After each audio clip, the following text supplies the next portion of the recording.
dal leen ak jàmm ci AGT News chaîne bi leen di jox xibaar yi wér te wóor abonné leen ngir dara bañ leen a raw. AGT News. dal leen ak jàmm ci chaîne bi ngeen taamul seen bopp mi AGT News mandataire bu Ousmane Sonko foofee ci direction générale des élections tënku ci DGE muy Ayib Daffé ñu ngi koy xaarandi niki tey jii ca maakaanu commission électorale nationale autonome tënku ci Sénat. foofee lay wéyal xicco mbaloo gi nga xam ne dox na ci diggante les patriotes ak waa direction générale des élections bu ko defee mu mën a jot ci fiche de parrainage bu njiital Pastef les patriotes. Ayib Daffé am yaakaar nag daal di toog waxtaan ak njiit lu yees bu Sénat di Abdoulaye Sylla ci kàddu yoo xam ne sunu naataango yi nekk ci yéenekaay bii di Les Échos ñoo ko bindaat mu ngi wax ne daal dafa bëgg séq waxtaan ak ki nga xam ne moo wutu Doudou Ndir ca boobule place ngir waxtaan ci requête bi nga xam ne Ousmane Sonko dugal na ko mu aajo rek ci mbirum code électoral bi xool pexe yi mu war a jaar ba jot ci fiche de parrainage yi. Ayib Daffé mandataire bu Ousmane Sonko jot na sax doxantu ci altine bile foofee ca Sénat waaye dafa dëpp ndax gisu fa kenn bi mu demee avocat yi nga xam ne ñooy layol maire bu Ziguinchor dañoo jokkoo woon ak Sénat sàkku nag ci ñoom mu daal di àtte ci DGE bi nga xam ne dafa lank ndaare ne du leen jox fiche de parrainage yi ngir seen candidat Ousmane Sonko gannaaw sigi fukk ak ñaari kilifa yi nga xam ne ñoo nekk foofee ca Sénat njiit réew bu Sénégal Macky Sall da leen a tas jël yeneen i kilifa dugal leen fa jaarale ko ci ab décret boo xam ne da ko xaatim daanaka sax kilifa yu bees yi kenn installé gu leen Ngouda Mboup yokk ci ne juge constitutionnel bi di Abdoulaye Sylla qualité membre du conseil constitutionnel bu mu nekk tax na mënta toog foofee ca Sénat di wéyal liggéey bi ndaxte am na ci ndey charte réew mi benn disposition bu article 5 boo xam ne dafa nekk ci loi organique numéro 2016-23 bu 14 juillet 2016 mu jëm rek ci mbiri conseil constitutionnel ca biir ñu ciy wax ni président de la république amul benn sañ-sañ dagg ab mandat juge bu conseil constitutionnel la. Ngouda Mboup daal di fësal foofee taxawaay bi nga xam ne droit am na ko ci am réew Ousmane Sonko dafa war a jot ci ay fiche de parrainage am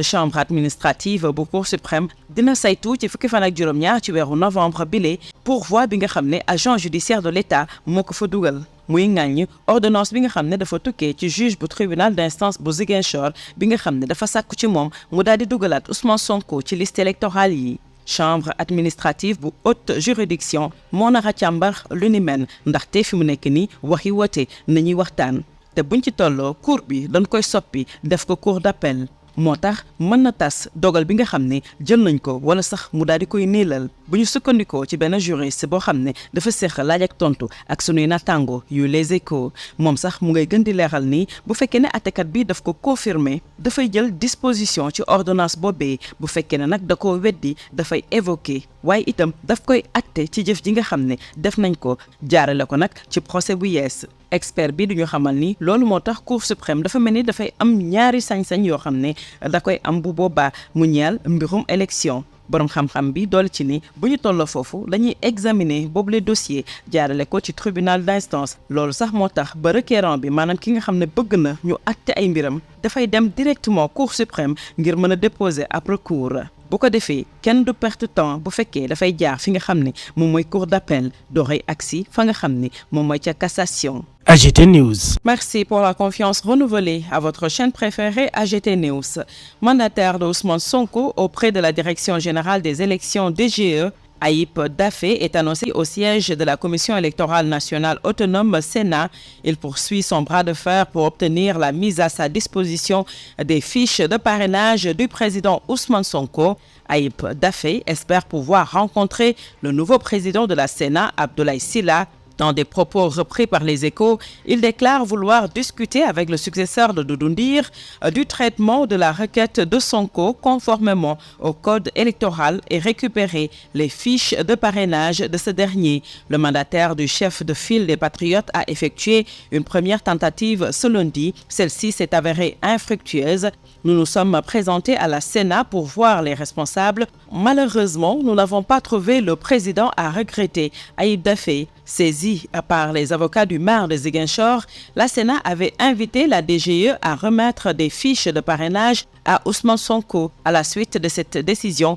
les 12 membres de l'institution ont été remplacés par décret. Leurs successeurs ne sont pas encore installés. Ngouda Mboup d'ajouter, le juge constitutionnel Abdoulaye Sylla, en sa qualité de membre du Conseil constitutionnel, ne peut siéger à la Sénat en vertu des dispositions de l'article 5 de la loi organique numéro 2016-23 du 14 juillet 2016 relative au Conseil constitutionnel. Le président de la République n'est pas habilité à abréger le mandat d'un juge constitutionnel. Même quand on tourne la tête vers Dieu, c'est pour y chercher du droit. Ousmane Sonko doit recevoir ses fiches de parrainage. Dans ce siège, la Chambre administrative de la Cour suprême examine le 17 novembre prochain le pourvoi de l'agent judiciaire de l'État contre l'ordonnance du juge du tribunal d'instance de Ziguinchor. Ce dernier avait ordonné la réinscription de Ousmane Sonko sur les listes électorales. Mais, contrairement à sa mission ordinaire, juger de la légalité d'une décision antérieure, soumise à son autorité, la Chambre administrative de la haute juridiction va statuer sur les faits. On est en matière électorale. La Cour devient comme une cour d'appel. C'est pourquoi elle ne casse pas ou annule, elle infirme ou confirme, précise un juriste interrogé par Les Échos. Ce dernier de poursuivre, si elle confirme, elle prend le dispositif de l'ordonnance, mais si elle infirme, elle évoque pour ensuite juger les faits comme un nouveau procès. L'expert souligne que la Cour suprême devient ainsi une sorte de double degré de juridiction parce qu'en matière électorale, les délais sont courts. Il ajoute, selon Les Échos, que ce n'est pas pour rien qu'après l'examen du dossier au niveau du tribunal d'instance, le requérant passe directement au niveau de la Cour suprême pour son recours. Il s'agit d'éviter une perte de temps s'il passe par la Cour d'appel pour atterrir enfin en cassation, conclut la même source. AGT News.